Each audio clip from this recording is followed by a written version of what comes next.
அனைவருக்கும் வணக்கம். நான் மாளவிகா அவினாஷ். இதை பத்தி தான் பேச போறேன். அது ஏதோ கருப்பர்கள் கூட்டமாமே. என்னங்க அது கருப்பர் கூட்டம் அப்படின்னா? இவங்க கருப்பர்னா அப்ப நாங்களாம் என்ன வெள்ளக்காரங்களா? குழந்தைலாம் கருப்புனா அப்ப அண்ணி கருப்பு இல்லையா?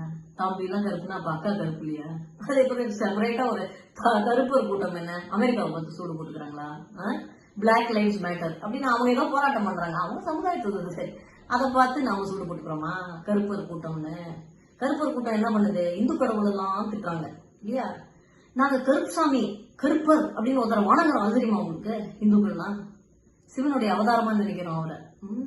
அவர் பையனே திட்ட ஆரம்பிச்சிட்டீங்க. சிவனும் கருப்பு தான். அப்ப அவர் பையன் என்ன வெள்ளைக்காரனா? ஏன் திட்டுறீங்க கருப்பர்கள்லாம்? ராமரை கண்டா பிடிக்காது உங்களுக்கு? அவரும் பிளாக் கலர் தாங்க, கருப்பர் தான் அவரும். இன்னொருத்தர் யாரு? கிருஷ்ணா நாங்க வணங்குறது. அவர் மட்டும் என்ன, பேர்லயே கருப்பு இருக்கு. கிருஷ்ணா மீன்ஸ் பிளாக் இன் சான்ஸ்கிரிட். அது மாதிரி காளி பேரே கருப்பு தான், பேரே கருப்பி தான்.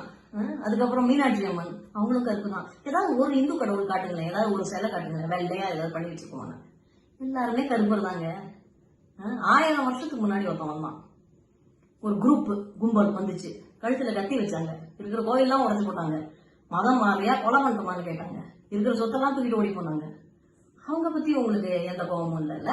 500 வருஷத்துக்கு முன்னாடி ஒரு குரூப் வந்துச்சு, அவங்க நயமா பேசியே மதமாற்றம் செஞ்சுட்டு வந்தாங்க. அவங்கதான் ஆக்சுவல் வெள்ளக்காரங்க. அந்த வெள்ளக்காரங்களை நீங்க திட்ட மாட்டீங்கல்ல?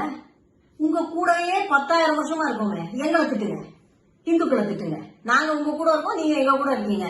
ஆனா உங்களுடைய பகுத்தறிவு, முற்போக்கு சிந்தனை, உங்களுடைய செக்யுலரிசம், நாத்திகவாதம் இதெல்லாம் வரும் இந்து கடவுள்களுக்கு மட்டும்தான். பாம்பு போடுறவங்களுக்கு கிடையாது. ஏதாவது ஜிஹாத் பத்தி ஒரு வீடியோ பண்ணிருக்கீங்களா? நீங்க பண்ணி நான் பார்த்தது இல்லையே. மதத்தை காட்டி பாம்பு போடுறாங்க, அவனை பத்தி ஏதாவது வீடியோ பண்ணிருக்கீங்களா? இல்லையே. இந்து கடவுள்கள் மட்டும் உங்களுக்கு சாஃப்ட் டார்கெட் இல்லையா?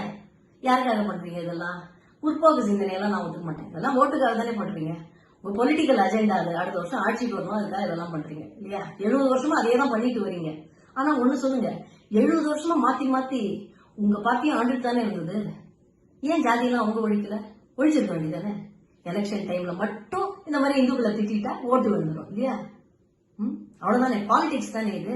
இதுல என்ன பகுத்தறிவு அது இதெல்லாம் பேசுறீங்க? இது வெறும் பாலிடிக்ஸ், அவ்வளவுதான். பாலிடிக்ஸ்க்காக இதெல்லாம் பண்றீங்க. ஆனா உங்களை சொல்லி குத்தம் இல்ல. ஓட்டு போடுறாங்களே ஒவ்வொரு தடவையும், அவங்க கடவுளையே திட்டினாலும் தமிழ் கடவுளையே திட்டீங்க இல்லையா? தமிழர்களுடைய ஓட்டு வேணும், ஆனா தமிழ் கடவுளை திட்டுவீங்க நீங்க. அது எப்படி? அது இந்த கம்பரை பிடிக்கும், ஆனா அவர் எந்த ராமரை பத்தி அவர் புகழ்ந்து எழுதினாரோ அந்த ராமரை உங்களுக்கு பிடிக்காது இல்லையா? அது எப்படி? அது கன்வீனியன்ஸ். உங்களை சொல்லி கொடுத்தாங்க. ஓட்டு போடுறாங்களே அவங்களதான் சொல்லணும். இது எதையுமே கண்டுக்காம, இது எதையுமே இதை எதிர்த்து நம்ம பேசணும் அப்படின்னு கூட நினைக்காம ஓட்டு போட்டுட்டே வராங்களே அவங்களதான் சொல்லணும். இனிமேலாவது அவங்களுக்கு ஒரு விழிப்புணர்ச்சி வரட்டும் அப்படின்னு நான் அந்த முருகன்ல வேண்டேன்.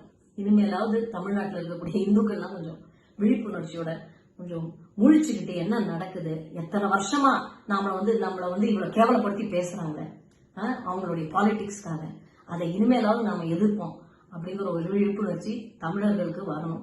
அது அதுக்கு முருகன் தான் வழிகாட்டணும். வெற்றிவேல் வீரர்.